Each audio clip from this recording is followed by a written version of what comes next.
La tempête avait ravagé les hauts plateaux du nord pendant 4 jours sans pitié. La pluie tombait en rideaux si épais que Leona Wind pouvait à peine distinguer la rivière Kyle depuis la fenêtre de sa chaumière. Pourtant, elle l'entendait rugir comme une bête ancienne tirée de son sommeil, avalant tout sur son passage. Arbres, rochers, des pans entiers du fond de la vallée disparaissaient dans l'eau brune et tumultueuse qui était sortie de son lit la nuit précédente. Bonjour les amis. Avant de nous plonger plus profondément dans l'histoire de Leona, je vous invite à vous abonner et à partager dans les commentaires d'où vous écoutez. Votre présence ici est importante. Maintenant, continuons. Leona se tenait sur le seuil de pierre étroit de sa chaumière, un bouquet d'herbes séchées serré dans ses mains, observant les eaux de crue gagner régulièrement du terrain sur ce qui avait été autrefois une prairie. Elle ne savait pas jusqu'où la rivière monterait, mais elle le sentait au plus profond d'elle-même, avec le même instinct qui l'avait prévenue de la mort de son mari 3 hivers auparavant. Trop près, bien trop près.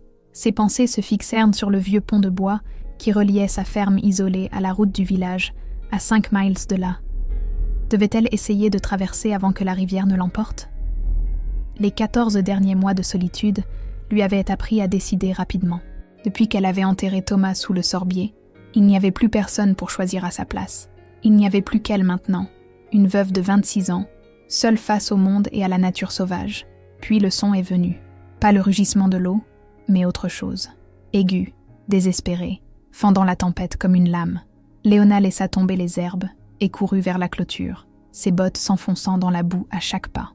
Le pont tenait toujours, mais à peine, gémissant sous l'assaut des débris et du courant. Accroché au pilotis tordu, se trouvait quelque chose de tout à fait différent. Un panier tressé, du genre de ceux que les bergers utilisaient pour les agneaux nouveau-nés, était coincé entre 2 bûches et se remplissait rapidement d'eau. À l'intérieur, 2 petites formes se débattaient, leurs cris à peine audibles par-dessus la tempête. Des chiots, des louveteaux, en train de se noyer. Le vent glacial n'offrait aucune pitié, et l'eau lui arrivait déjà aux chevilles, lorsque Leona entra sans hésiter dans le pâturage inondé. Ses pieds glissèrent dans la boue, mais elle continua, attirée par ses cris faibles, étouffés par la pluie, mais reconnaissables entre tous. Chaque instinct lui hurlait de faire demi-tour. Les loups avaient un pris Thomas. Les loups étaient à la mort vêtus de fourrure. Mais ceux-ci n'étaient pas des tueurs. C'étaient des bébés. Elle s'avança dans l'eau jusqu'aux genoux, le froid transperçant ses jupes de laine comme des couteaux. Le courant tirait sur ses jambes, essayant de l'entraîner, mais elle ne pouvait pas s'arrêter. Pas maintenant. Leona saisit le bord du panier, ses doigts tremblant violemment. À l'intérieur se trouvaient 2 louveteaux trempés et grelottants, les yeux à peine ouverts, pleurant de terreur. Leur fourrure grise était assombrie par l'eau, leur petit corps se balançant impuissant à chaque vague du courant. Sans réfléchir, Leona attrapa le panier et le serra fort contre sa poitrine. Elle lutta pour revenir sur la rive, poussant contre un courant qui semblait déterminé à la réclamer. Les chiots criaient plus fort, effrayés par son odeur, par le mouvement, par tout. L'eau tirait sur ses jupes, l'alourdissant. Elle trébucha, glissa sur une pierre submergée, mais ne se laissa pas tomber. Quand elle atteignit enfin la rive, elle posa délicatement le panier, bien à l'abri de la montée des eaux. Les louveteaux étaient en sécurité. Elle, non. Leona se retourna aussitôt, son regard balayant l'amont. C'est alors qu'elle le vit. Un loup gris massif gisait parmi les rochers, à moitié submergé, immobile. Le sang striait les pierres autour de lui, emporté par chaque vague. Même de loin, elle pouvait voir l'angle anormal de son corps, les blessures béantes qu'aucun animal n'aurait pu infliger. De l'argent scintillait dans l'une des plaies, des armes de chasseur. La rivière montait, se rapprochant de l'endroit où il gisait. En quelques minutes, peut-être quelques secondes, le courant l'emporterait. Grace regarda les louveteaux qui pleuraient, puis le loup blessé. Toute pensée rationnelle lui criait de le laisser. Il était dangereux, probablement mourant. Pas sa responsabilité. Mais les cris des petits s'intensifièrent, bruts et désespérés, comme s'ils savaient. Leona retourna dans le courant, plus profondément cette fois. L'eau la frappa de plein fouet, lui montant jusqu'à la taille en un instant. Elle attrapa le loup par l'épaisse fourrure de ses épaules et tira avec un effort qui lui brûla les bras. Il était incroyablement lourd, un poids mort qui bougeait à peine. Son corps glissa des rochers et tomba partiellement dans l'eau, mais le courant l'aida alors, le poussant vers elle plutôt que de l'éloigner. Elle le saisit par la peau du cou et commença à le traîner. pas après pas, dans une agonie. La rivière montait, se brisant contre sa poitrine. Chaque mouvement mettait sa force à l'épreuve. Elle trébucha et tomba sur le côté, avalant de l'eau boueuse, puis se força à se relever. Sa vision se brouilla. Ses muscles hurlaient, mais elle ne pouvait pas s'arrêter. Pas maintenant. Enfin, elle sentit l'herbe froide sous ses pieds et vit la rive devant elle. Elle le hissa à côté d'elle, tout son corps tremblant d'épuisement. Les louveteaux n'étaient qu'à quelques mètres, pleurant toujours dans leur panier. Léona regarda en arrière. Le pont céda finalement avec un bruit de coups de canon, ses poutres explosant vers l'extérieur alors que la rivière réclamait son dû. Des débris défilèrent, des arbres entiers, des sections de clôture, des choses qu'elle ne pouvait nommer. La vallée se noyait. Elle resta là, haletante, fixant les louveteaux et le loup, tout son corps tremblant. La pluie s'était calmée, se transformant en un crachin régulier, mais le sol restait lourd et traître sous ses pieds. Léona souleva de nouveau le panier et s'éloigna de la rivière, gravissant le pâturage à pas prudents. Le vent la transperçait toujours, transportant l'odeur de terre mouillée et autre chose, du sang, de la fourrure, de la sauvagerie. Chaque pas semblait plus long que le précédent. Le poids du panier lui brûlait les bras. Quand elle atteignit enfin un terrain plus élevé près du mur de pierre qui marquait le chemin de retour vers sa chaumière, elle tomba à genoux et posa le panier, couvrant les petits de sa propre cape, trempée et froide. Puis elle se tourna vers le loup. Il gisait là où elle l'avait laissé, immobile. La pluie, réduite maintenant à une fine brume, ruisselait sur sa tête massive. L'eau s'accumulait au creux de ses blessures. Léona n'hésita pas. Elle redescendit la pente, saisit ses épaules. Ses mains semblaient incroyablement petites contre lui, et elle tira de nouveau, plus lentement maintenant, plus faible, l'épuisement se refermant sur elle, comme un étau. Il était bien trop lourd. Chaque mouvement était une bataille. L'herbe détrempée s'agrippait à ses bottes. Ses bras la brûlaient. Elle sentait sa force l'abandonner à chaque respiration laborieuse. Et pourtant, elle tirait, pas après pas, une fois de plus. Quand elle le traîna enfin à côté du panier des louveteaux, elle s'arrêta, penchée, haletante, la sueur se mêlant à la pluie et à l'eau de la rivière. Ils n'étaient pas encore en sécurité, mais ils étaient plus près. Et pour l'instant, cela devait suffire. Léona n'avait pas de lait, pas le genre de lait que les louveteaux têtent du corps de leur mère. Ce fut la première pensée qui la frappa alors qu'elle prenait le panier dans ses bras et titubait vers la chaumière. Les petits pleuraient si fort que leur corps minuscule tremblait, bien trop fragile pour endurer plus de froid, plus de faim, plus de peur. Elle ouvrit la porte d'un coup de pied et entra en trébuchant, posant le panier près de l'âtre. Ses mains tremblaient alors qu'elle retirait la doublure tissée trempée, la remplaçant par des linges secs de son coffre à linge. Les louveteaux gémissaient, leurs cris s'adoucissant en petits miaulements épuisés. 2 petits corps, l'un légèrement plus grand avec une fourrure grise aux pointes argentées, l'autre plus petit, plus sombre, avec des marques couleur rouille le long de ses oreilles et de ses pattes. Léona les pressa contre sa poitrine, offrant une chaleur née plus de l'instinct que de la raison. Ils se blottirent d'affablement, cherchant quelque chose qu'elle ne pouvait pas donner, mais elle ne pouvait pas y penser maintenant. Pas encore. Elle les déposa soigneusement dans une caisse en bois doublée de couvertures et se retourna vers la porte. Le loup gisait toujours dehors sous la pluie, mourant si elle n'agissait pas. Le second trajet faillit l'achever. Le traîner de l'autre côté du seuil demanda une force qu'elle n'avait plus. Son corps massif racla le sol en pierre, laissant une traînée de sang dilué et de boue. Au moment où elle le hissa près du feu, Léona s'effondra à côté de lui, haletante, sa vision nageant dans des points noirs. Les louveteaux criaient plus fort maintenant, leur voix gagnant en force à mesure que la chaleur de la chaumière les atteignait. Ce son déchira quelque chose de profond dans la poitrine de Léona, une vieille douleur silencieuse. Elle avait 26 ans. Elle n'avait jamais eu d'enfant. Thomas était mort avant qu'une telle possibilité n'ait jamais existé, même en tant que promesse. Les petits avaient besoin de nourriture. Prudemment, toujours tremblante, elle se leva et alla au placard. Farine, haricots secs, un peu de miel, du poisson salé, rien qui ne convienne à des créatures si jeunes. Elle réfléchit rapidement. Du lait. Elle avait une chèvre dans la petite grange derrière la chaumière, si la grange était encore debout, et que l'animal ne s'était pas noyé ou enfui de terreur. Léona posa une main sur chaque louveteau, murmurant doucement « Je reviendrai, je le promets ». Elle remit sa cape trempée sur ses épaules et sortit en courant sous la pluie, qui avait recommencé de plus belle. La grange tenait toujours, bien que l'eau s'infiltrât sous la porte. À l'intérieur, l'odeur âcre du foin humide et d'un animal effrayé emplit ses narines. La chèvre était là, bêlant doucement, les yeux écarquillés de peur. Léona lui parla d'une voix calme, presque un murmure, tandis qu'elle décrochait le seau en bois de son crochet.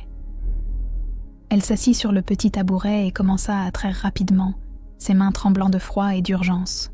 Le lait jaillit, chaud et blanc, dans le seau, fumant légèrement dans l'air glacial. Elle n'attendit pas qu'il soit plein. C'était suffisant. Elle retourna en courant. À l'intérieur, Léona se débarrassa de sa cape trempée et la laissa draper sur le dossier d'une chaise. Elle fit chauffer une petite portion du lait sur le feu et le testa contre son poignet, à température corporelle, comme sa grand-mère le lui avait appris pour les agneaux orphelins. Avec une bande de tissu propre, elle trempa le coin dans le lait et l'approcha de la gueule du premier louveteau. Le gris hésita, puis commença à téter avidement, ses petites pattes pétrissant l'air. Du lait coulait du coin de sa gueule, mais la plupart étaient avalés. Son petit corps se détendit progressivement à chaque gorgée. Le louveteau plus sombre cria plus fort, désespéré. Léona répéta le processus, patiente malgré son épuisement, trempant et offrant, attendant chaque déglutition avant de donner plus. Les cris s'adoucirent, se transformant en petits sons fatigués qui lui brisèrent le cœur et le réparèrent dans le même souffle. En quelques minutes, les deux louveteaux, nourris, se turent, vaincus par la faim et l'effort. Leurs yeux se fermèrent, leurs corps s'abandonnèrent enfin au sommeil profond des très jeunes. Elle respira pour ce qui sembla être la première fois depuis des heures, puis elle regarda le loup. Il était toujours inconscient, sa respiration superficielle et irrégulière. Léona s'agenouilla à côté de lui, sa formation de guérisseuse prenant le pas sur son épuisement. Elle posa une main sur sa tête massive, brûlante malgré le froid qui aurait dû l'emporter, de la fièvre. Sa fourrure était emmêlée de sang, de boue et d'eau de rivière. Si elle ne faisait rien, l'infection le tuerait avant l'aube. Alors, elle se mit au travail. D'abord, elle devait voir clairement les blessures. À l'aide de cisailles de sa boîte à pharmacie, Léona coupa soigneusement la fourrure autour des pires blessures, 3 profondes entailles sur son épaule et son flanc, et des os d'argent. Elle les reconnut grâce aux histoires, en forme de croissant, boursouflés, la chair autour d'eux grise et nécrotique. Quelqu'un avait essayé de le tuer avec des armes de chasseur, avec de l'argent. Ses mains s'immobilisèrent. Un seul type de créature mourait à cause de l'argent. Le regard de Léona se porta sur les louveteaux, dormant paisiblement dans leur caisse, puis revint au loup. Elle avait entendu les histoires toute sa vie, les métamorphes, les clans de loups qui régnaient autrefois sur ces hauts plateaux avant de se retirer dans le mythe. Sa grand-mère avait juré qu'ils étaient réels. Son mari s'était moqué de tels contes. Thomas s'était trompé sur bien des choses. Elle se secoua et retourna à sa tâche. Vérité ou mythe, le loup était mourant et elle savait comment soigner les blessures. Léona alla chercher de l'eau chaude, du sel et ses réserves d'herbes médicinales. Elle nettoya chaque plaie méthodiquement, évacuant les débris et le poison. Le corps du loup tressaillit, mais il ne se réveilla pas. Quand elle atteignit les os d'argent, elle hésita. Encastrés dans la plus grande plaie se trouvaient 3 petits fragments de métal qui scintillaient faiblement à la lumière du feu. Il fallait les enlever. À l'aide d'une fine pince, Léona extraya le premier morceau. Il lui brûla le bout des doigts, même à travers l'outil métallique, d'une chaleur anormale. Elle le laissa tomber dans un bol en terre cuite et attrapa le second. La respiration du loup se bloqua, un faible gémissement montant dans sa gorge, mais il resta inconscient. Le 3e fragment était le plus profond. Elle dut creuser légèrement, son estomac se nouant alors que du sang frais jaillissait. Finalement, il se libéra. Alors qu'elle laissait tomber le dernier morceau d'argent dans le bol, le corps du loup fut secoué d'un violent frisson. Léona recula brusquement, son cœur battant la chamade. Pendant un bref, impossible instant, la forme du loup vacilla. Elle vit une main d'homme là où avait été une patte, les doigts recroquevillés sur le sol en pierre. Une épaule humaine, balafrée et musclée, remplaça la fourrure grise. Puis, aussi vite qu'elle était apparue, l'image s'évanouit. Le loup gisait devant elle, de nouveau entièrement animal. Les mains de Léona restèrent figées en l'air. « Qu'est-ce que tu es ?» murmura-t-elle. Les louveteaux s'agitèrent dans leur caisse, levant tous deux la tête. Le plus petit rampa jusqu'au bord, ses yeux sombres fixés sur elle, avec une conscience qui ne devrait pas exister chez quelque chose de si jeune. Son regard était trop savant, trop humain. Un frisson qui n'avait rien à voir avec ses vêtements mouillés parcourut l'échine de Léona. Elle n'abritait pas des animaux, elle abritait des gens. La respiration du loup se stabilisa légèrement, son corps se relaxant maintenant que l'argent était retiré. Léona appliqua des cataplasmes de consoude, d'achillée millefeuille et d'ail écrasé sur chaque blessure, puis les banda avec des bandes de lin propre. Elle travaillait en silence, son esprit tournant à plein régime. Quand elle eut fini, elle le couvrit de toutes les couvertures sèches qu'elle possédait et raviva le feu jusqu'à ce que la chaleur remplisse la petite chaumière. La fièvre du loup faisait rage, mais sa respiration devenait légèrement plus forte. Léona s'effondra dans sa chaise, l'épuisement la gagnant enfin. Les louveteaux dormaient.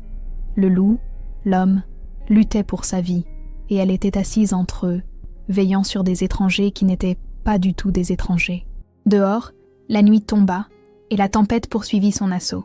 À l'intérieur, Léona murmurait aux formes endormies autour d'elle, racontant des histoires qu'elle avait autrefois gardées pour des enfants qu'elle n'aurait jamais, des histoires de loups courageux et de femmes bienveillantes, de choix impossibles et de grâces inattendues.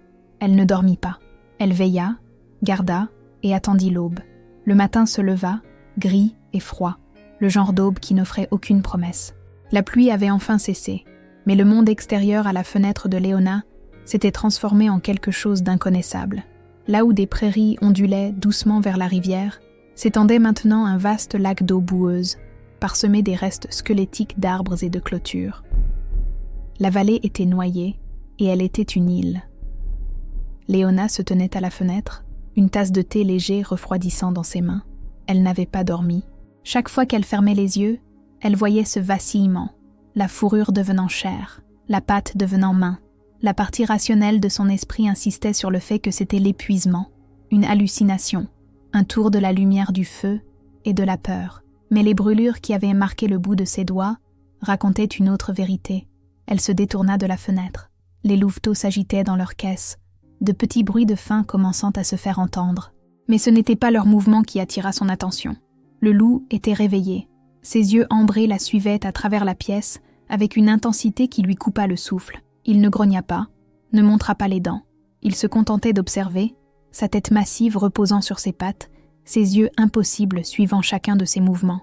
Léona posa lentement son thé. « Vous êtes réveillé ». Les oreilles du loup se dressèrent à sa voix. Elle se dirigea prudemment vers la caisse, où les petits commençaient à pleurer pour de bon. « Vos enfants sont en sécurité », dit-elle, s'adressant à lui comme s'il pouvait comprendre chaque mot. « Ils ont faim, mais ils sont en vie. » Les yeux du loup se tournèrent vers la caisse. Quelque chose passa sur son visage. Si l'on peut dire qu'un loup a des expressions au-delà de l'instinct, du soulagement peut-être, ou de la reconnaissance. Il essaya de se lever, ses puissantes pattes tremblant sous lui.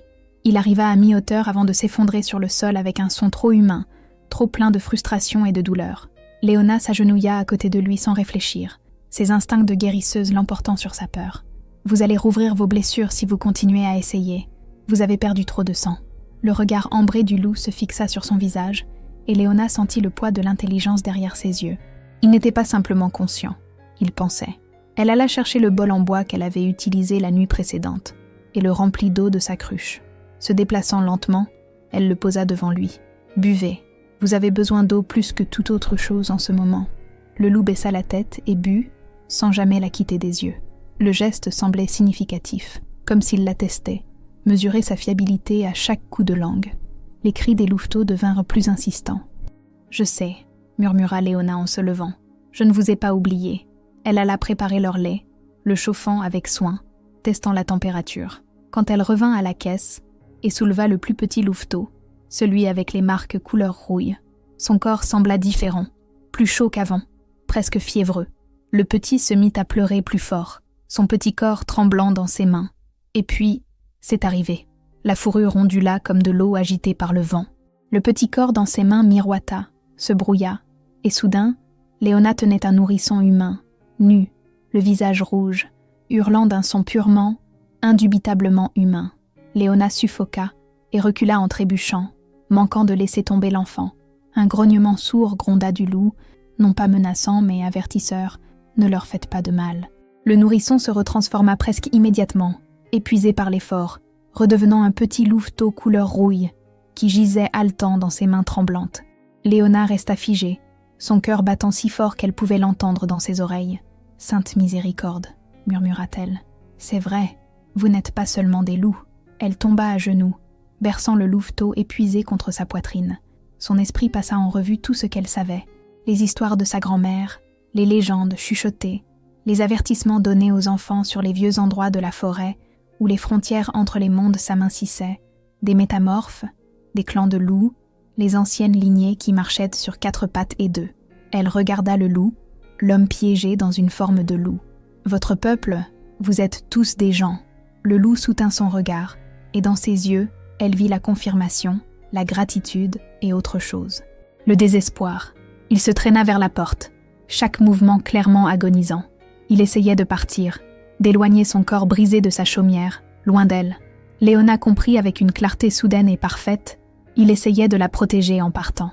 Quel que soit le danger qu'il avait trouvé, quel que soit l'ennemi qui avait enfoncé de l'argent dans sa chair et l'avait jeté dans la rivière, il croyait qu'il le suivrait, et il ne le laisserait pas la toucher.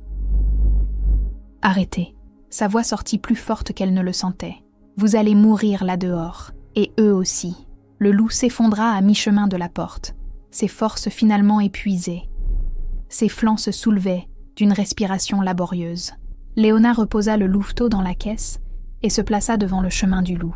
Elle s'agenouilla devant lui, assez près pour sentir la chaleur qui irradiait de son corps fiévreux, assez près pour voir les brûlures d'argent suinter sous ses bandages. « Je ne sais pas ce que vous êtes, » dit-elle doucement. « Je ne sais pas pourquoi quelqu'un a essayé de vous tuer ou ce que vous avez fait pour le mériter.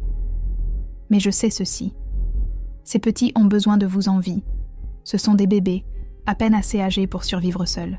Et Sa voix vacilla.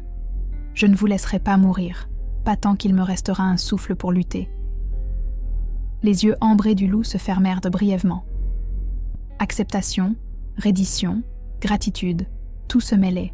Il se retourna lentement, retournant en boitant à sa place près de l'âtre. Chaque pas semblait lui coûter cher, mais il y arriva. Quand il se réinstalla sur les couvertures, il la regarda une fois de plus, et Léona aurait juré voir des larmes perler dans ses yeux trop humains. Elle retourna vers les louveteaux, les souleva tous les deux, et les amena à leur père. Ils rampèrent sur les couvertures, se blottissant contre lui, émettant de petits sons de soulagement et de reconnaissance. Le loup enroula son corps autour d'eux de manière protectrice, sa respiration se calmant pour la première fois depuis son réveil. Léona les regarda tous les trois, père et enfant, meute et famille, et sentit quelque chose changer dans sa poitrine. Une décision prise sans mots, un engagement né de la compassion plutôt que de l'obligation. Au cours des 2 jours suivants, un rythme s'installa dans la chaumière. Léona nourrissait les petits toutes les quelques heures, la méthode du tissu et du lait devenant plus facile avec la pratique. Elle changeait leurs literies improvisées, les nettoyait, les gardait au chaud. Elle soignait les blessures du loup, changeant les bandages, appliquant des cataplasmes frais, le forçant à boire de l'eau et un bouillon léger fait de poissons salés et d'herbes sauvages. Le loup l'observait constamment, chaque mouvement, chaque geste, chaque mot qu'elle adressait à ses enfants. Elle sentait son regard comme un poids physique, mais il ne l'effrayait plus. Il l'apprenait, réalisa-t-elle, apprenait à faire confiance. Elle commença à parler plus librement, narrant ses actions pendant qu'elle travaillait. « C'est de la consoude. Ça aide les blessures à guérir plus vite. Ton épaule a l'air mieux. Tu vois, moins d'inflammation. » Ou encore, « Le gris, je pense que c'est l'aîné. Il protège son frère. Il essaie de se mettre entre moi et le petit chaque fois que je les prends. » Elle leur donna des noms dans son esprit. Ash pour le louveteau gris à la fourrure aux pointes argentées, et Amber pour le plus petit aux marques couleur rouille, qui brillaient comme des braises à la lumière du feu. Elle ne nomma pas le loup. Il ne lui appartenait pas de le nommer. Il s'appartenait à lui-même, à la vie qui l'attendait au-delà des murs de sa chaumière. Mais elle commença à se sentir responsable de lui malgré tout, responsable de tous. Le 2e soir, alors qu'elle était assise près du feu, raccommodant une de ses jupes déchirées, Ash sortit de la caisse et se dirigea vers elle sur des pattes mal assurées. Le loup se tendit, observant, mais n'intervint pas. Le petit l'atteignit et grimpa maladroitement sur ses genoux, se levant en boule contre son ventre. Les mains de Léona s'immobilisèrent sur sa couture. Une chaleur se répandit dans sa poitrine, douloureuse et douce et terrifiante à la fois. « Bonjour, petit », murmura-t-elle, mettant de côté son ouvrage pour caresser sa douce fourrure. « Tu me réclames maintenant ?» Amber suivit son frère, s'installant de l'autre côté. Ensemble, les louveteaux formaient un poids chaud et respirant sur ses genoux, lui faisant entièrement confiance. Quand Léona leva les yeux, elle croisa le regard ambré du loup, fixé sur elle avec une expression qu'elle ne pouvait nommer. Quelque chose entre l'émerveillement et le chagrin. l'espoir et la peur. Dehors, les eaux de crue persistaient. À l'intérieur, une famille fragile prenait forme, née de la nécessité, arrosée de soins, développant des racines qu'aucun d'eux n'avait prévues. 5 jours après le sauvetage, le loup guérit suffisamment pour se transformer. Cela se produisit à l'aube. Léona se réveilla d'un léger somme dans sa chaise pour trouver la chaumière changée.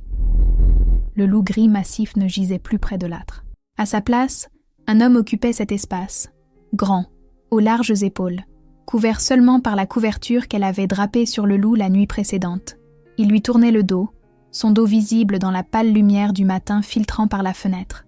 Des cheveux sombres striés d'argent tombèrent sur ses épaules. Des cicatrices sillonnaient à son dos. De vieilles blessures, les marques d'une vie passée à se battre. Sa peau était profondément tannée, tendue sur des muscles et des tendons qui parlèrent de force, même dans la blessure. Le souffle de Léona se coupa. Elle aurait dû détourner le regard, lui laisser son intimité. Mais elle se trouva incapable de bouger, transpercée par la simple réalité de sa présence. Il était réel. Les histoires étaient réelles. Comme s'il sentait son regard, l'homme tourna la tête. Des yeux ambrés, les mêmes yeux qu'il avait observés pendant des jours, rencontrèrent les siens. « Merci ». Sa voix était rauque, inutilisée, raclant comme pierre sur pierre. Léona se leva rapidement, le visage s'empourprant. « Je vais vous chercher des vêtements. » Elle se dirigea vers le coffre où elle gardait les affaires de Thomas. Les quelques objets dont elle n'avait pas pu se séparer. Une chemise, un pantalon, des bottes usées par le temps. Elle les apporta près de l'âtre et les posa sur la chaise, en gardant les yeux baissés. C'étaient ceux de mon mari. Il était plus petit que vous, je pense, mais ils feront l'affaire jusqu'à ce que vos propres vêtements sèchent. L'homme s'habilla lentement, chaque mouvement clairement douloureux. Léona s'occupa à attiser le feu, lui donnant l'intimité qu'elle pouvait dans le petit espace. Quand elle se retourna enfin, il était assis sur la chaise, la chemise de Thomas ouverte au col, le tissu tendu sur ses épaules. Il fixait les louveteaux dans leur caisse avec une expression d'une telle tendresse brute que Léona sentit qu'elle s'immisçait dans quelque chose de sacré. « Qui êtes-vous » demanda-t-elle doucement. Son regard se tourna vers elle. « Raiden Vea, alpha de la meute de Moonfell. » Il marqua une pause, comme s'il attendait une reconnaissance. Comme elle ne montra rien, il continua. « Ce sont mes fils, Ash et Amber. » Les mains de Léona s'immobilisèrent. Je les ai nommés ainsi dans ma tête. Comment avez-vous... Je vous ai entendu. Chaque mot que vous leur avez adressé, à moi. Quelque chose s'adoucit dans son expression. Vous leur avez donné des noms quand je ne le pouvais pas. Vous leur avez tout donné. Un silence s'étira entre eux. Les petits commencèrent à s'agiter, émettant de petits bruits de réveil. « Que vous est-il arrivé » demanda finalement Léona. La mâchoire de Raiden se crispa. Ses mains, posées sur ses genoux, se refermèrent en poing. « Mon frère, Cale. » Et puis l'histoire jaillit, amère et sanglante, et brutale. Cale convoitait la position d'alpha depuis des années, avait rassemblé des partisans qui croyaient de Raiden trop doux, trop disposés à coexister avec les humains plutôt qu'à les dominer. Quand la compagne de Raiden mourut en donnant naissance aux jumeaux, Cale vit son opportunité. Un alpha en deuil était un alpha faible. L'embuscade avait été soigneusement planifiée. Cale organisa une patrouille frontalière, prétextant des rapports de chasseurs humains sur leur territoire. Raiden y alla avec une petite garde, emmenant ses fils en bas âge, car ils ne pouvaient pas encore supporter la séparation d'avec leur père, une vulnérabilité sur laquelle Cale avait compté. L'attaque eut lieu au passage de la rivière. Des armes en argent, des chasseurs humains engagés, des membres de la meute en qui Raiden avait confiance se retournant contre lui. Ils tuèrent d'abord ses gardes, puis s'en prirent à lui. « Je me suis battu », dit Raiden, la voix creuse. Mais ils étaient trop nombreux, et l'argent, il brûle comme rien d'autre, nous affaiblit, empoisonne notre sang. Il toucha les bandages que Léona avait enroulés autour de son épaule. Ils m'ont jeté, moi et mes fils, dans la rivière. Cale voulait que nos morts aient l'air d'un accident. Le stupide alpha qui a emmené ses nourrissons trop près des eaux de crue. « Mais vous avez survécu », murmura Léona. « Le panier s'est accroché à des débris. J'ai lutté contre le courant jusqu'à ce que je n'en puisse plus. Puis j'ai trouvé les rochers. Je pensais... » Sa voix se brisa. « Je pensais que j'allais mourir là et les laisser pleurer pour une aide qui ne viendrait jamais. » Léona se rapprocha, attirée par la douleur dans sa voix. « Mais l'aide est venue. » Raiden la regarda vraiment, et l'intensité de ses yeux ambrés la fit se sentir exposée, vue d'une manière qu'elle ne l'avait pas été depuis la mort de Thomas. « Tu es venue, une femme humaine qui aurait dû nous fuir, nous laisser à notre sort. Au lieu de cela, tu as risqué ta vie, tu nous as soignés, tu es devenue leur mère, alors qu'ils n'en avaient aucune. Ah, j'ai seulement fait ce que n'importe qui. » « Non, la coupa-t-il doucement, pas n'importe qui. La plupart des humains nous craignent, nous chassent. Même ceux qui ne le font pas auraient hésité, pensé au danger, au coup. Tu n'as pas hésité du tout. » La gorge de Léona se serra. Ils étaient sans défense. Tu étais mourant. Je ne pouvais pas simplement. Les cris des louveteaux devinrent plus forts, exigeant de l'attention. Léona se tourna vers eux avec gratitude, ayant besoin d'échapper au regard de Raiden. Elle prépara leur lait, s'installa dans sa chaise et commença la routine familière de l'alimentation. Raiden regarda en silence. Quand les deux petits eurent bu à leur faim, il reprit la parole. « Cale m'a déclaré mort. Il a pris la position d'Alpha, a revendiqué la direction de Moonfell. Ses mains se crispèrent. Et mes fils, Ash et Amber, leur existence menace sa prétention. Il cherchera leur corps. Quand il ne les trouvera pas, il enverra des chasseurs. » Une terreur froide s'installa dans l'estomac de Léona. « Ici. Ils viendront ici. Oui, la rivière nous a peut-être fait gagner du temps. Ils s'attendraient à ce que le courant nous emporte à des miles en aval. Mais Cale est minutieux. Il élargira la recherche. » Raiden croisa son regard. « Ils viendront. »« Alors nous nous préparerons, » dit Léona, sa voix plus stable qu'elle ne le sentait. Raiden la fixa. « Tu te battrais pour nous? Tu ne nous connais même pas.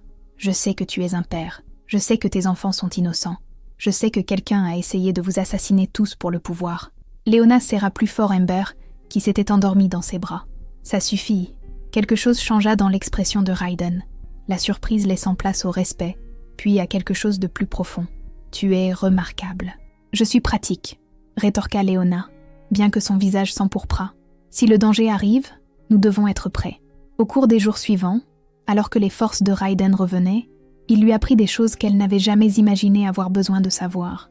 Comment reconnaître les signes de la meute, les marques territoriales, les pistes olfactives, la différence entre les hurlements de loups naturels et les appels de métamorphes. Comment préparer des armes qui pourraient nuire à son espèce. L'argent, bien que cela lui fasse mal d'en parler, comment se protéger si les chasseurs venaient sous forme de loups. Léona partagea ses connaissances en retour. La configuration de la vallée, les sentiers cachés à travers la forêt, les endroits où le terrain lui-même pouvait devenir un allié. Elle lui parla de la résilience humaine, de la force trouvée dans la vulnérabilité, dans l'admission de la peur tout en agissant malgré elle. Ils ne parlèrent pas de ce qui grandissait entre eux, mais tard, une nuit, quand Amber se réveilla en hurlant d'un cauchemar, ils se précipitèrent tous les deux pour la réconforter. Léona souleva la petite, maintenant sous forme de nourrisson humain, son petit corps tremblant de terreur. Raiden s'assit à côté d'eux, murmurant dans l'ancienne langue, une berceuse sans parole, que Léona comprenait sans en avoir besoin. Amber se calma, sa petite main agrippant le doigt de Léona, tandis que sa tête reposait contre la paume de Raiden. Ils étaient assis assez près pour que leurs épaules se touchent, assez près pour que Léona puisse sentir la chaleur de son corps, sentir l'odeur de forêt qui s'accrochait à lui-même sous forme humaine. « Tu es une mère naturelle », dit doucement Raiden. La poitrine de Léona se serra. « J'étais censée l'être un jour. » L'aveu lui échappa, avant qu'elle ne puisse l'arrêter. « Thomas et moi, nous avons essayé, mais il est mort avant. Je suis désolée. » Ils restèrent assis en silence, les épaules se touchant, unis dans le deuil des enfants qu'ils avaient perdus, et l'amour étrange et féroce pour ceux qu'ils protégeaient, maintenant ensemble. Quand Ash et Amber se rendormirent enfin, blottis l'un contre l'autre dans leur caisse, Léona et Raiden restèrent où ils étaient. Aucun ne voulait briser ce moment, ce fragile sentiment de justesse qui s'était installé sur eux. Puis, porté par le vent à travers la fenêtre fissurée, vint un son qui brisa la paix, un hurlement, long, interrogateur, se terminant par un appel de chasse qui fit se raidir tout le corps de Raiden. « Les éclaireurs de Cale », murmura-t-il. La main de Léona trouva la sienne sans réfléchir. « Combien de temps avons-nous » Les yeux ambrés de Raiden croisèrent les siens à la lueur du feu. Des jours, peut-être moins. Ils restèrent assis ensemble dans l'obscurité, leurs mains jointes entre eux, écoutant les hurlements lointains se rapprocher. Dehors, le danger se rassemblait. À l'intérieur, quelque chose de précieux et d'impossible prenait racine. Une famille née du désespoir, Un amour que ni l'un ni l'autre n'avaient cherché, mais dont tous deux avaient désespérément besoin. Et le temps, comme la rivière qui les avait réunis, s'écoulait. Léona cueillait des herbes dans le petit jardin derrière sa chaumière quand elle les vit.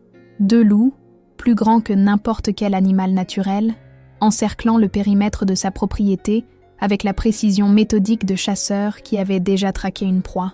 Ils se déplaçaient avec détermination, le nez au sol, suivant une piste olfactive qui ne pouvait mener qu'à une chose. Son sang se glaça.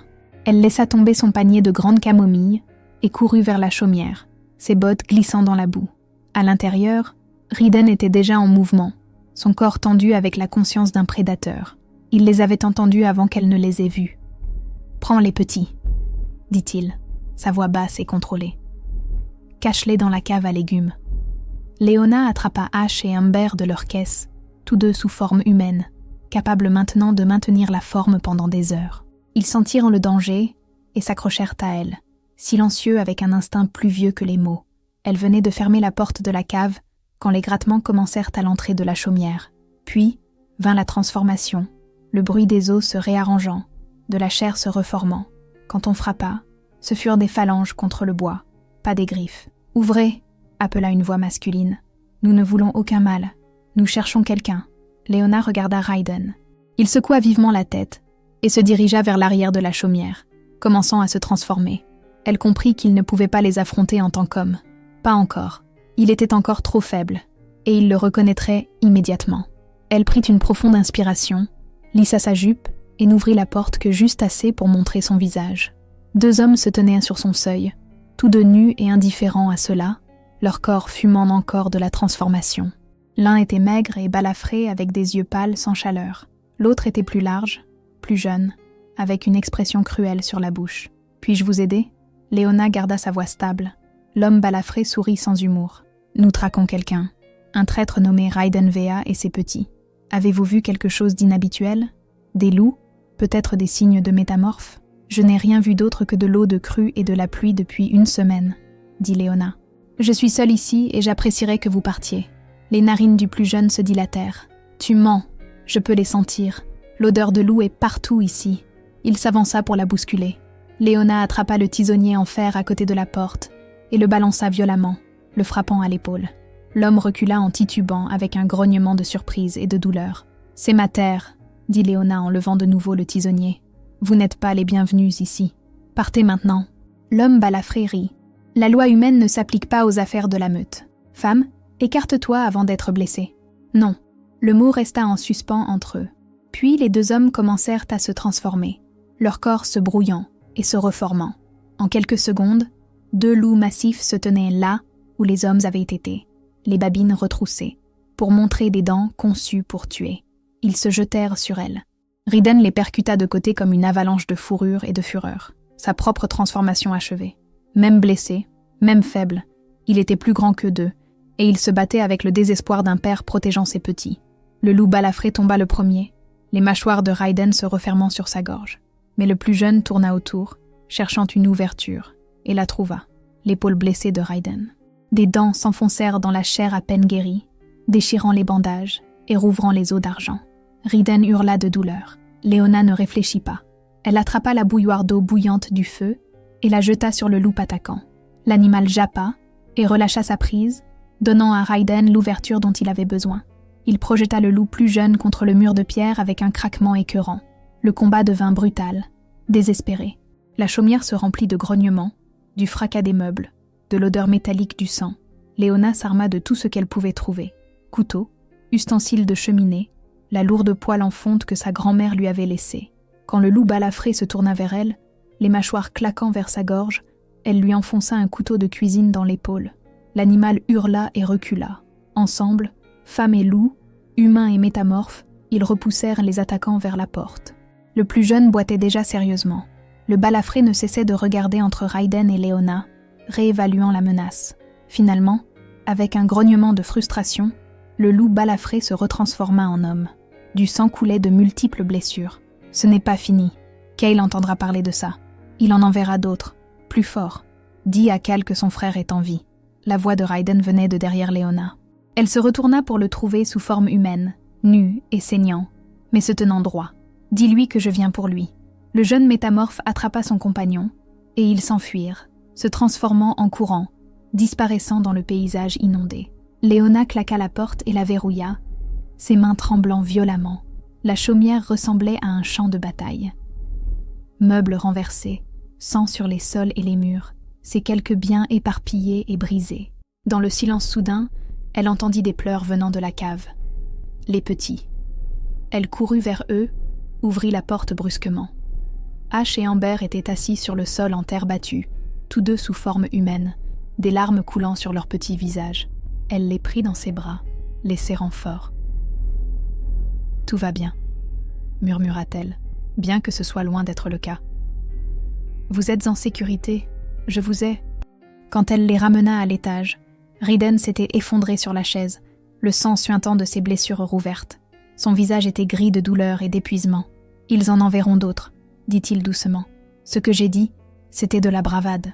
Je peux à peine tenir debout, encore moins me battre. » Ses yeux ambrés rencontrèrent les siens. « Nous ne pouvons pas rester ici, Léona. Cette chaumière est marquée maintenant. Ils savent. » Léona installa les petits sur le sol avec un jouet en bois et se dirigea vers Riden pour examiner ses blessures. « Alors, que faisons-nous » Riden resta silencieux un long moment. Quand il parla, sa voix était rauque d'émotion. « Il y a quelqu'un qui peut aider. Tolvin, mon second. Il s'est opposé au coup de Cale, mais était en infériorité numérique. Aux dernières nouvelles, il rassemblait des preuves, cherchait du soutien parmi les meutes qui croient aux anciennes lois. Où est-il ? À 3 jours de voyage au sud, à travers les montagnes. Si je peux l'atteindre, si nous pouvons rassembler assez de soutien, nous pouvons défier Cale devant le conseil de la meute. C'est le seul moyen de mettre fin à cela légalement, d'assurer la sécurité de mes fils. » Léona recommença à nettoyer ses blessures, ses mains stables malgré son cœur qui battait la chamade. « Alors nous partons, tous ensemble. » « Non. » Riden attrapa doucement son poignet. « Le voyage est trop dangereux. Les chasseurs de Cale patrouillent ces montagnes. Je devrais voyager vite, rester caché, me déplacer sur un territoire où les humains ne peuvent pas suivre. » Sa voix baissa. « Je ne peux pas emmener les petits. Ils sont trop jeunes, trop vulnérables.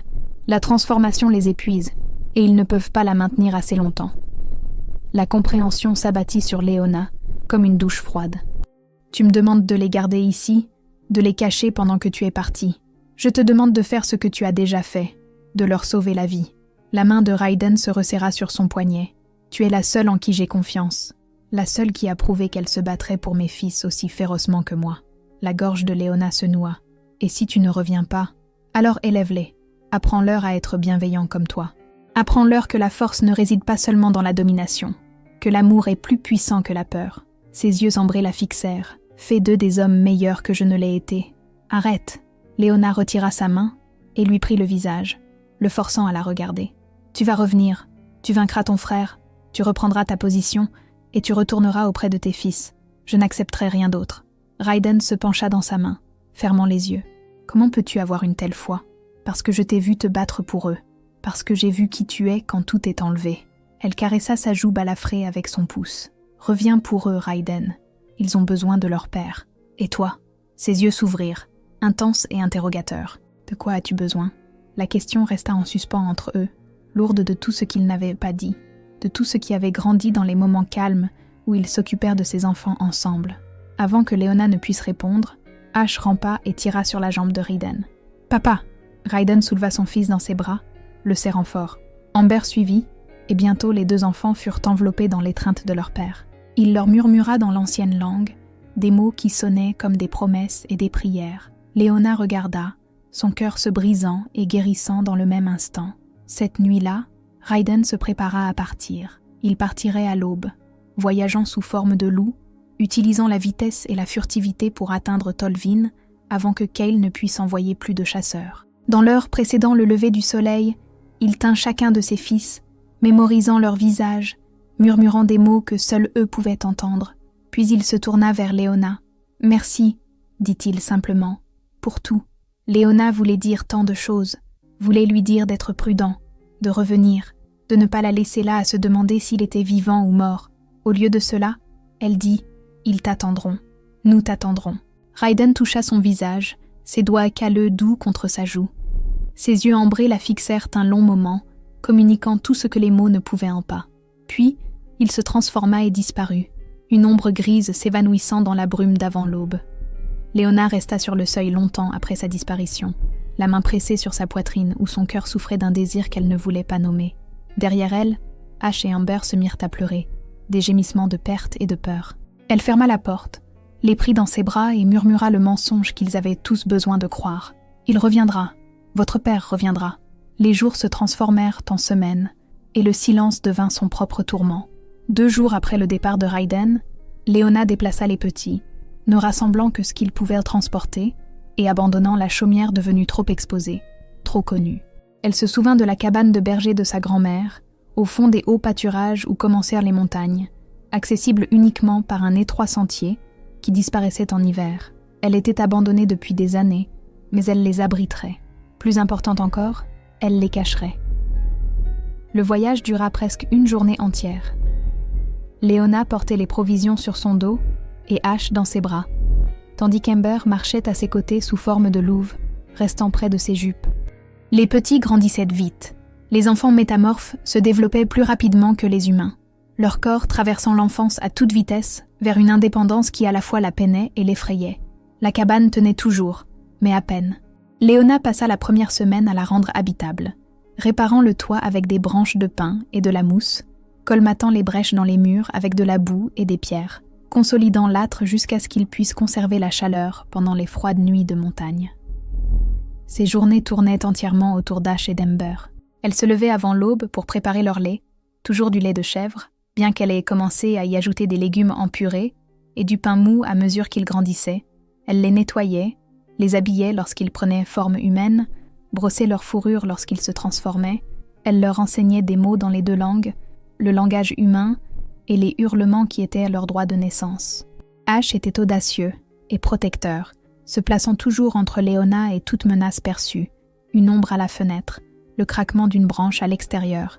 Il se transformait facilement maintenant, passant d'une forme à l'autre avec la grâce inconsciente de la respiration.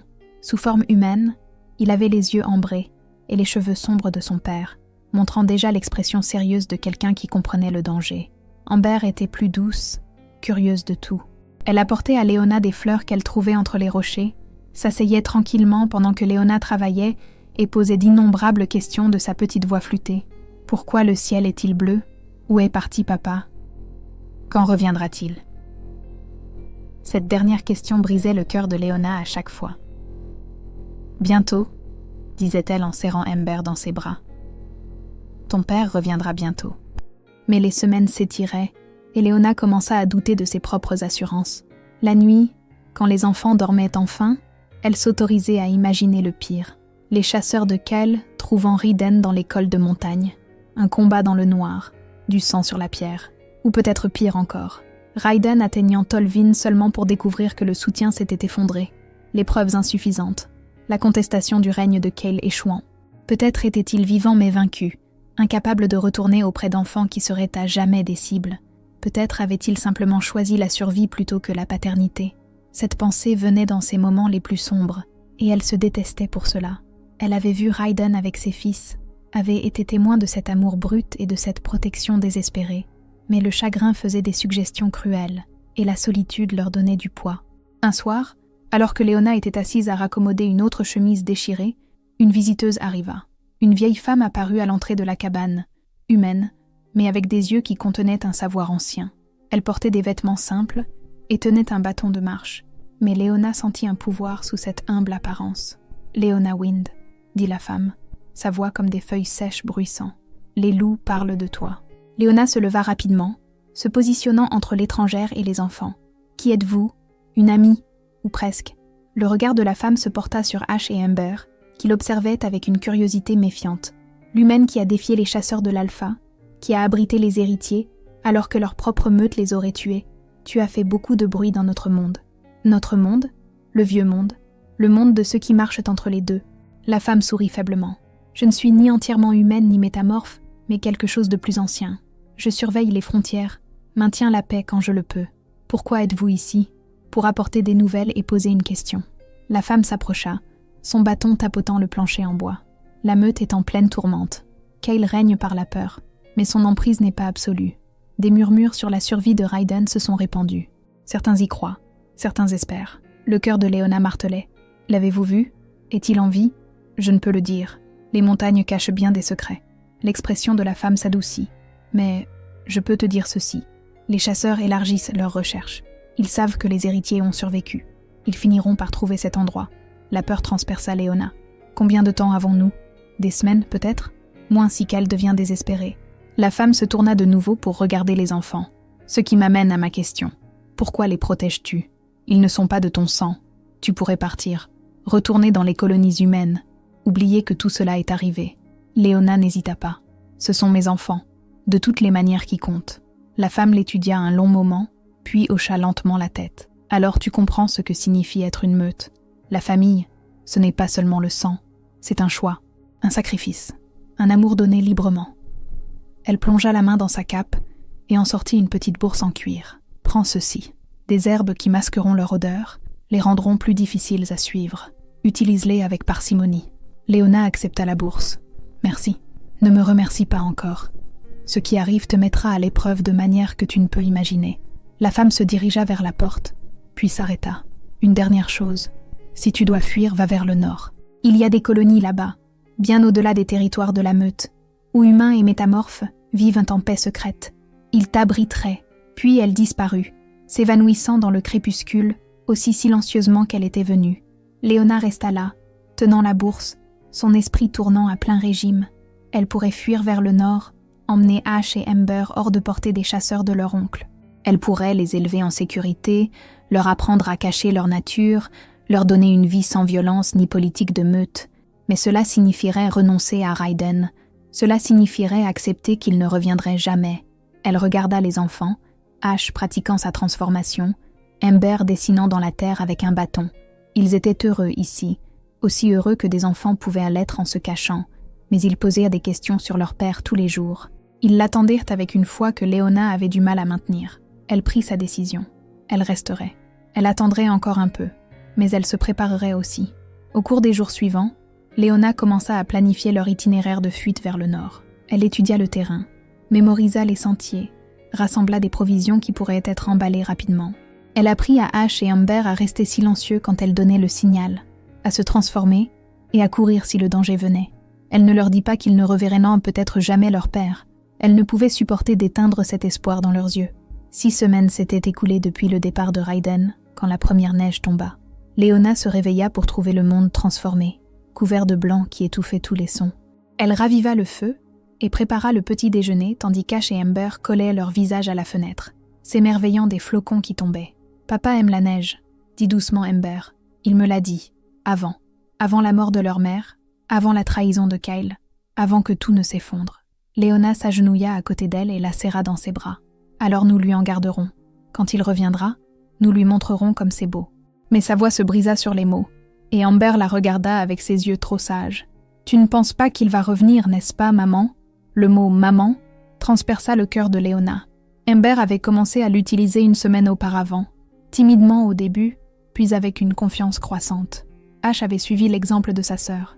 Il l'appelait « maman » maintenant, naturellement, comme si elle avait toujours été la leur. Léona prit le petit visage d'Amber entre ses mains. « Je ne sais pas, ma chérie. J'espère de tout mon être, mais j'ai besoin que tu comprennes quelque chose. Que ton père revienne ou non, tu m'auras toujours.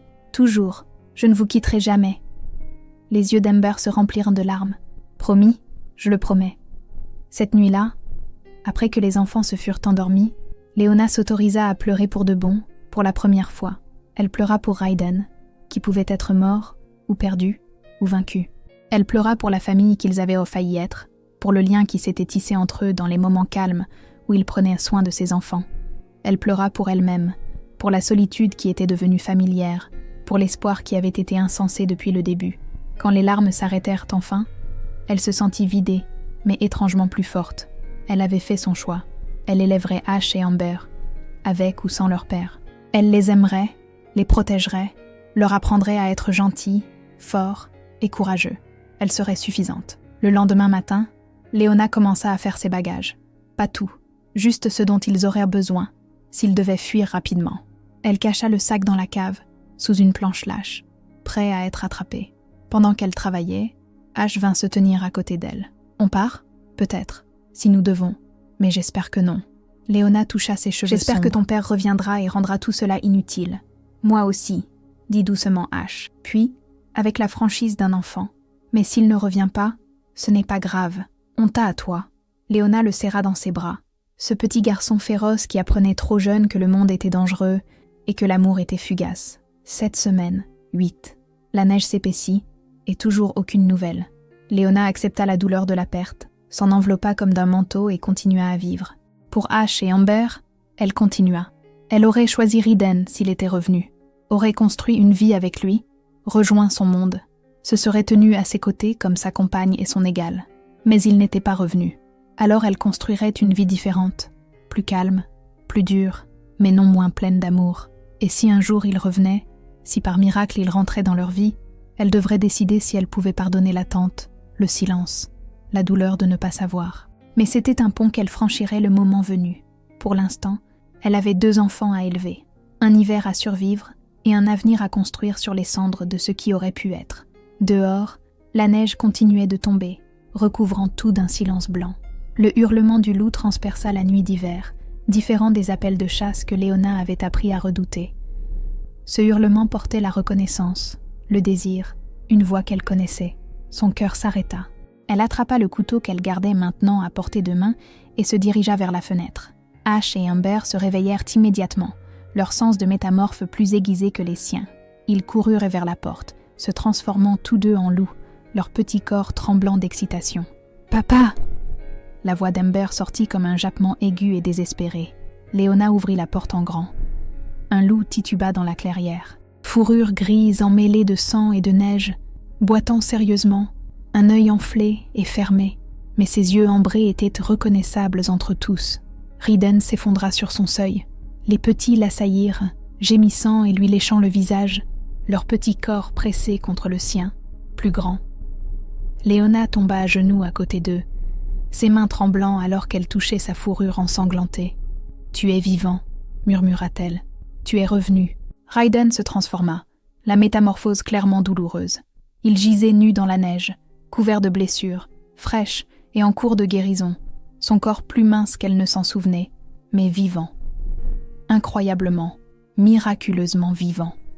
« Je l'avais promis, » dit-il, la voix rauque. « J'avais promis que je reviendrais. » Léona et les enfants le traînèrent à l'intérieur. Elle l'enveloppa de couverture, raviva le feu, commença le rituel familier de soigner ses blessures.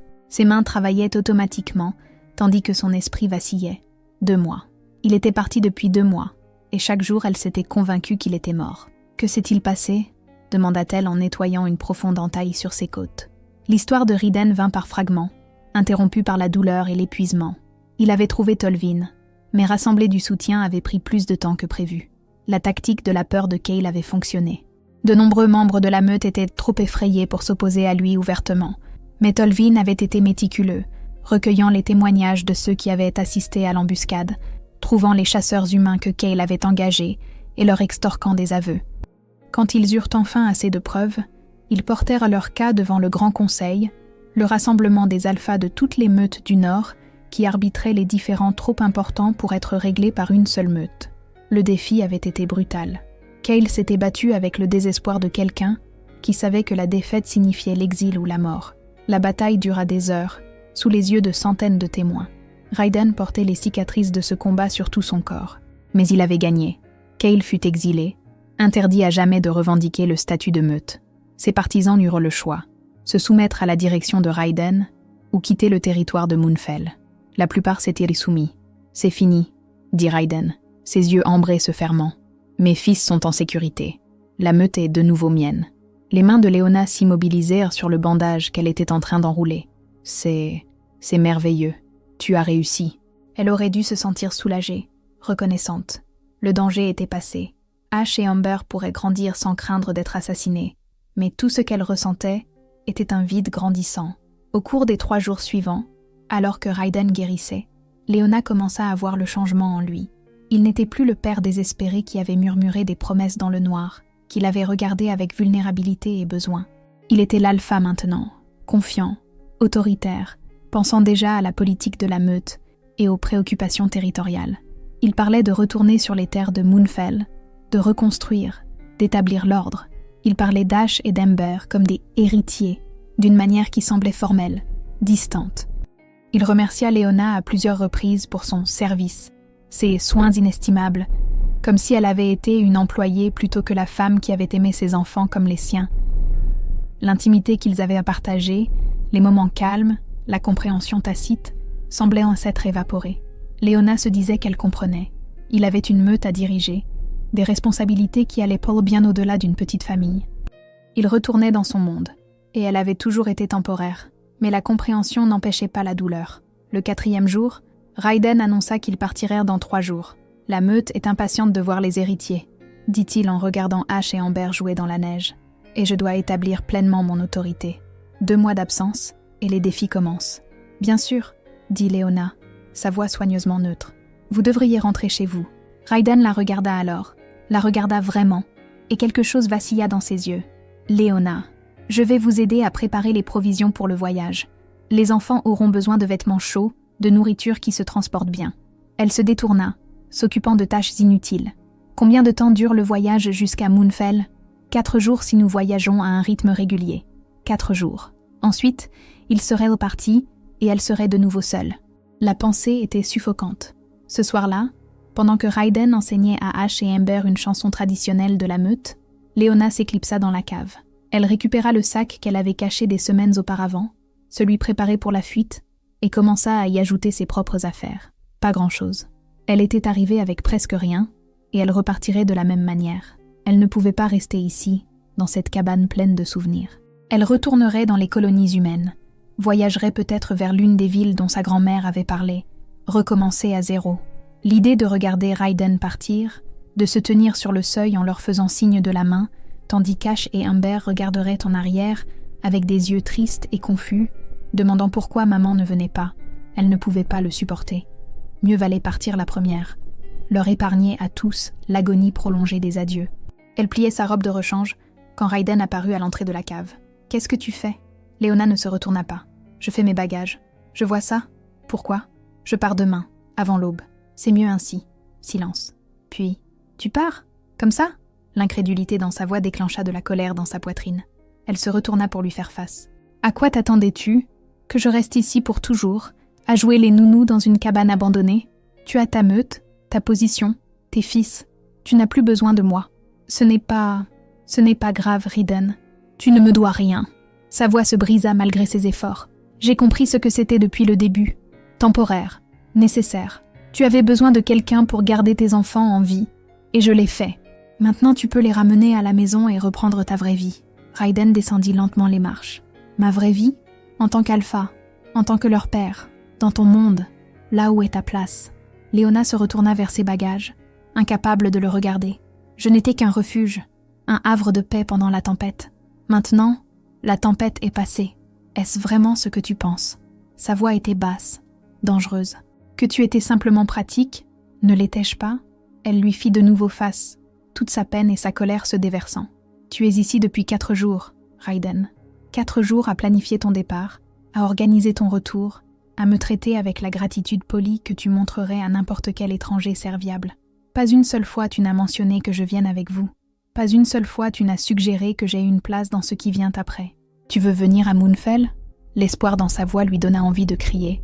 « Je veux être plus que l'humaine qui a gardé tes enfants en vie pendant que tu étais parti. Je veux... » Elle s'arrêta, déglutissant difficilement. « Peu importe ce que je veux.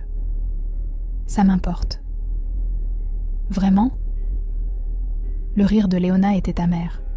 « Tu as sauvé ma vie, la vie de mes fils. Je te dois tout. Je ne veux pas de ta dette. » Les mots lui échappèrent. « Je ne veux pas de ta gratitude, ni de ton obligation, ni de tes remerciements polis. Je veux... » Elle pressa ses mains sur son visage. « Je veux ce que je ne peux pas avoir. Une famille, des enfants qui m'appellent maman, et le pensent pour toujours, pas seulement jusqu'à ce que leur vraie vie commence. Un homme qui me voit comme plus qu'un refuge temporaire, qui... » Elle ne put finir. Les larmes vinrent, dures et rapides. Tout le chagrin, la solitude et l'espoir désespéré qu'elle avait essayé d'enterrer pendant 2 mois. Raiden resta figé, son expression illisible. Léona essuya brutalement ses yeux et ramassa son sac. « Je suis désolée. C'était injuste. Tu n'as été rien d'autre qu'honnête. C'est moi qui me suis laissé imaginer quelque chose qui n'a jamais été réel. » Elle se dirigea vers les escaliers, avec l'intention de le bousculer. Raiden attrapa son bras. « Attends, laisse-moi partir. » « Non. » Sa prise était douce mais ferme. « Pas avant que tu m'aies écouté. Il n'y a rien à dire. Il y a tout à dire. Et j'ai été un idiot de ne pas l'avoir dit plus tôt. » Il la fit se tourner vers lui, ses yeux ambrés flamboyants. « Tu penses que tu étais pratique ? Tu penses que je te vois comme simplement utile ? Ne fais pas ça. » Léona essaya de se dégager. « Ne rends pas les choses plus difficiles. Tu as sauvé mes fils quand je ne le pouvais pas. Tu t'es battu pour eux. Tu as saigné pour eux. Tu es devenue leur mère de toutes les manières qui comptent. Tu leur as donné un amour que je ne pouvais pas fournir, une sécurité que je ne pouvais pas garantir. Et quelque part, dans ces nuits calmes d'alimentation, de guérison et de soins, tu es devenue... » Sa voix baissa. « Tu es devenue tout. » Le souffle de Léona se coupa. « J'ai été distant parce que je suis terrifiée, » continua Raiden. « Terrifiée que tu refuses ce que je veux te demander, que tu choisisses ton monde plutôt que le mien, que je te perde et que ça fasse plus mal que n'importe quelle blessure que Cale m'ait jamais infligée. Qu'est-ce que tu dis ? Je dis que je suis un idiot. Je dis que j'ai mal géré ça. Je dis... » Il relâcha son bras et recula. « Je dois faire ça correctement. » Et puis, à la grande surprise de Léona, Raiden Vea, alpha de la meute de Moonfell, s'agenouilla devant elle sur le sol en terre battue de la cave. « Qu'est-ce que tu fais ? Quelque chose que j'aurais dû faire dès mon retour. » Ses yeux ambrés rencontrèrent les siens, vulnérables et sincères. « Reste, Léona. Pas comme une gardienne. Pas comme quelqu'un qui a aidé dans une crise. Reste comme ma compagne. Comme la mère d'Ash et d'Ember. Comme mon égale. » Le cœur de Léona martelait. « Tu ne le penses pas. Tu es reconnaissant, c'est tout. Je le pense plus que je n'ai jamais rien pensé de ma vie. » La voix de Raiden était brute. « Tu as donné à mes fils ce que je n'aurais jamais pu leur donner. Un amour inconditionnel. Tu m'as donné une raison de me battre au-delà du devoir ou de la vengeance.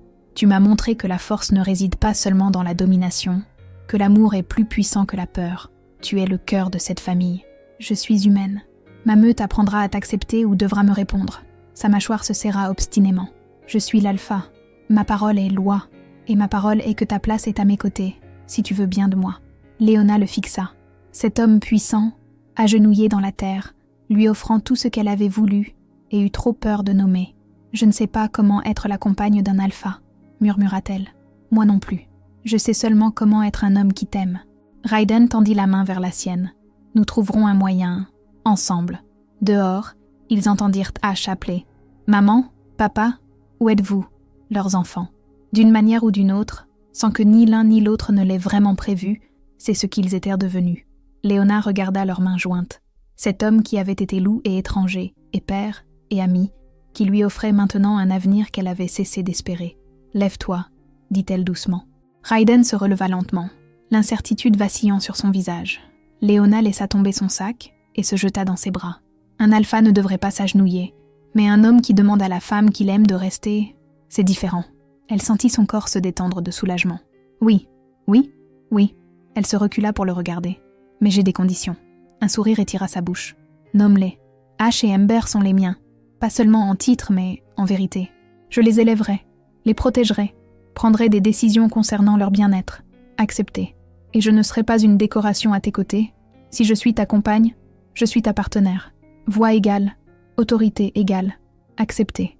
Et tu passeras le reste de ta vie à prouver que j'ai fait le bon choix. » Raiden la serra contre lui, son front reposant contre le sien. « Tu l'as déjà fait. Tu as fait le bon choix au moment où tu es entré dans cette rivière. » Ils s'embrassèrent, alors que des pas résonnaient au-dessus de leur tête. Deux petits corps cherchant leurs parents. Quand Ash et Ember les trouvèrent dans la cave, enlacés l'un dans l'autre, les deux enfants sourirent, simplement. « Je te l'avais dit, » dit Ash à sa sœur. « Je t'avais dit que maman resterait. » Ember hocha la tête sagement. Maintenant, on est une vraie famille, et ils l'étaient.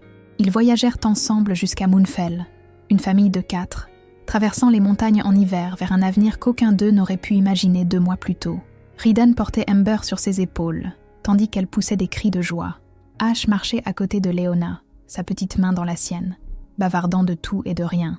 Ils ressemblaient à n'importe quelle famille en voyage, jusqu'à ce qu'on remarque la façon dont Raiden humait l'air à la recherche du danger, ou la façon dont les deux enfants passèrent de la forme de loup à la forme humaine, aussi facilement que l'on respire. Le 3e jour, ils atteignirent la dernière crête, et Léona vit Moonfell pour la première fois.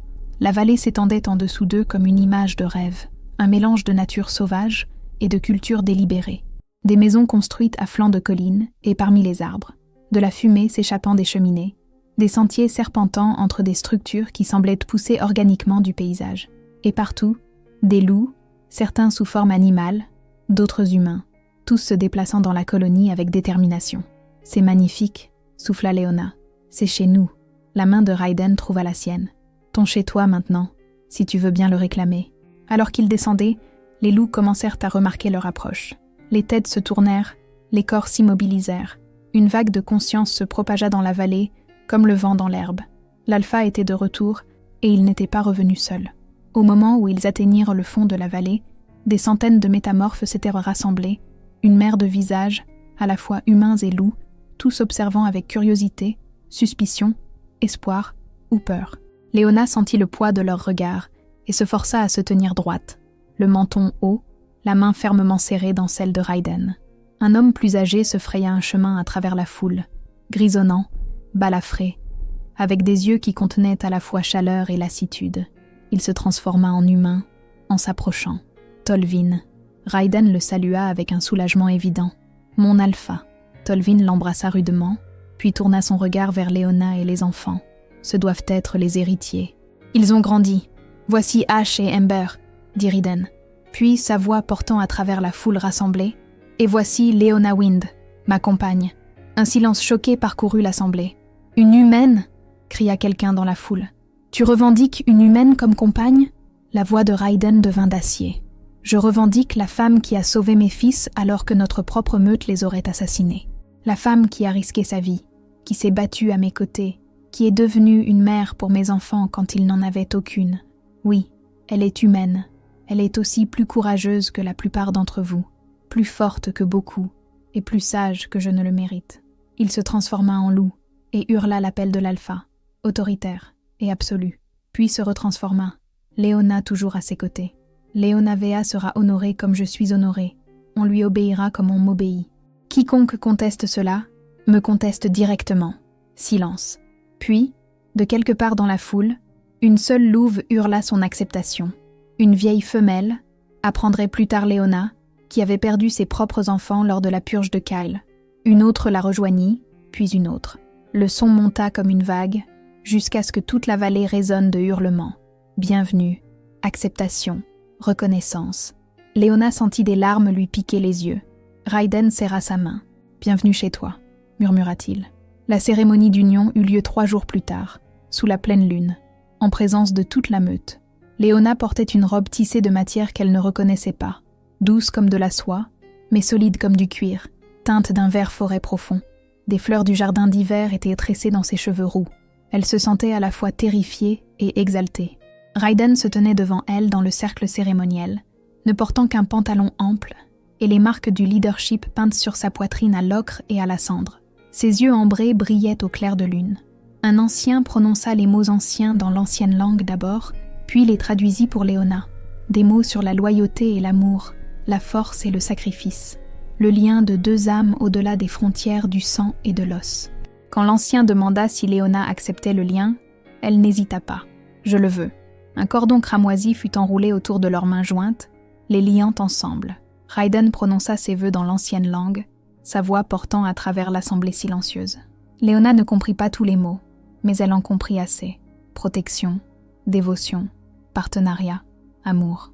Quand ce fut son tour, elle parla dans sa propre langue, avec son propre cœur. « Jure de me tenir à tes côtés dans la joie et dans la peine, d'élever tes enfants, nos enfants, avec amour et sagesse, d'être ta partenaire, pas ta possession, de te défier quand tu as tort et de te soutenir quand tu as raison, de combler le fossé entre ton monde et le mien, et de t'aimer, Raiden Vea, pour tous les jours de ma vie. » L'ancien déroula le cordon et le tint en l'air, lié par le choix, béni par la lune, témoin de la meute.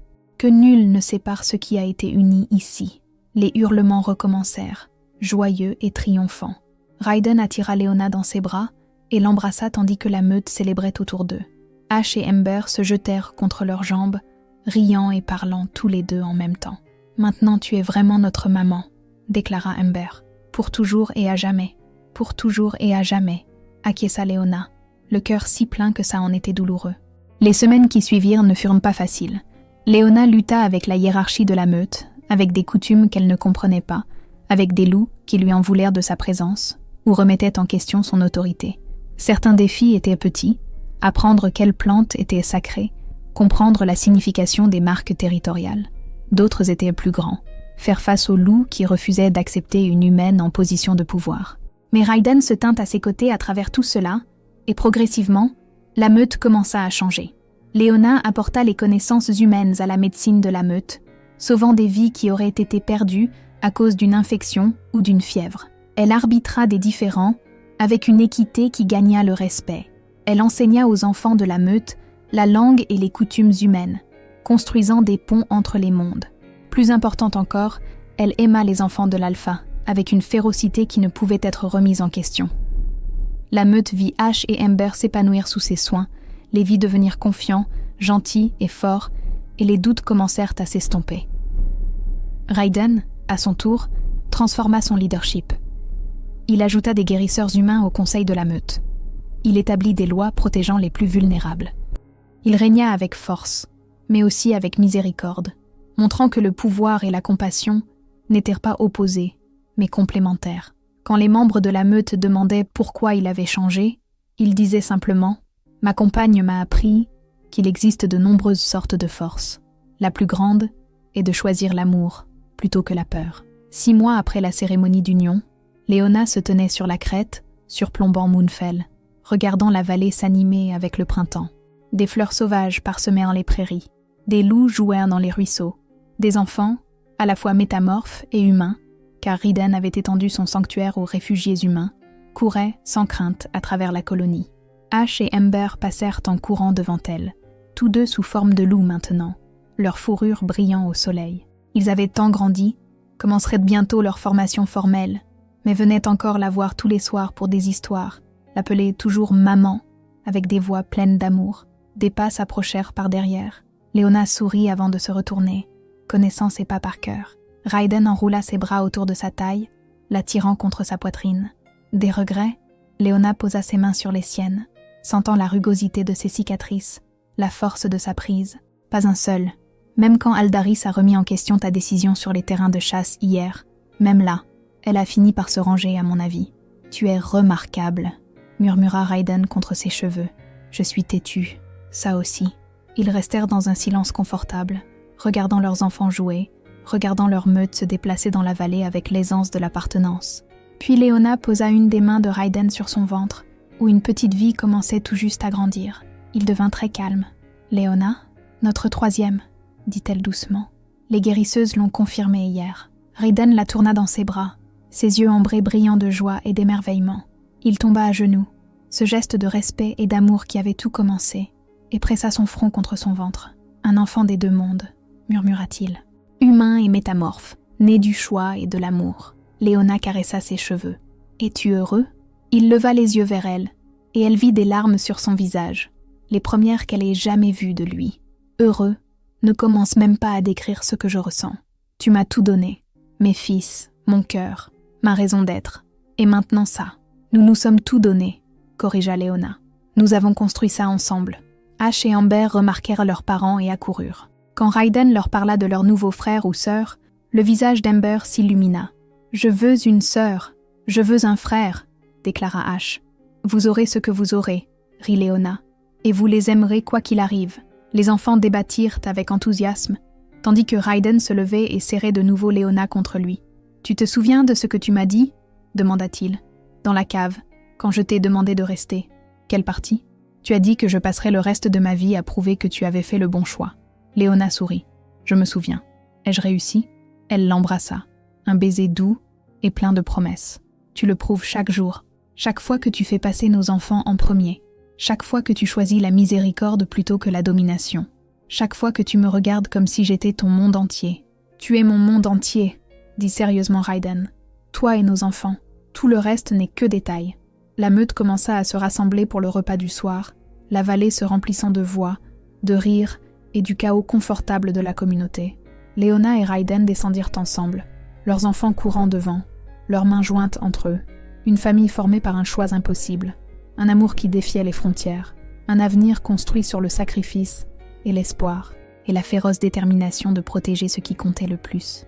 Alors que le soleil se couchait sur Moonfell, colorant le ciel d'or et de pourpre, Léona regarda la vie qu'elle avait trouvée, si différente de tout ce qu'elle avait imaginé en se tenant sur le seuil de sa chaumière ce jour de tempête. Elle avait affronté la rivière en furie pour 2 louveteaux sans défense, sans savoir qu'elle changerait le destin d'un alpha. Mais l'alpha avait aussi changé son destin, d'une manière qu'aucun d'eux n'aurait pu prédire, et elle choisirait de tout refaire, chaque pas dangereux, chaque moment terrifiant, chaque acte de foi, parce que ceci, cette famille, cet amour, cette vie impossible et magnifique, valait tout. Bonjour les amis, merci d'avoir voyagé avec Léona, Raiden, Ash et Amber, à travers ce conte d'amour qui transcende les frontières et de familles formées par le choix, plutôt que par le sang. Si cette histoire a touché votre cœur, veuillez la partager et me faire savoir dans les commentaires d'où vous écoutez. Votre présence donne vie à ces histoires. Jusqu'à notre prochain conte, puissiez-vous trouver le courage d'affronter vos propres rivières en furie et que l'amour vous trouve dans les endroits les plus inattendus.